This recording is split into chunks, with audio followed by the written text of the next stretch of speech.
Walang relay ang headlight, walang relay ang MDL. Pero hindi mo mapapakurap. Headlight, MDL.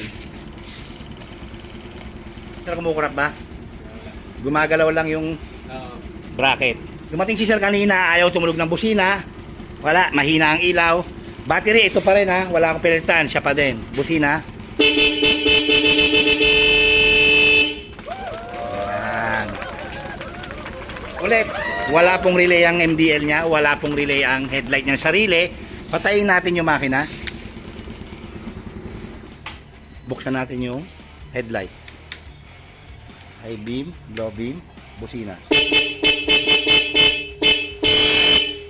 Sir, may nakitaan kumurap? Wala. Kasi pag kumurap yan, bibilang pa kita isang motor. Buksan natin yung MDL.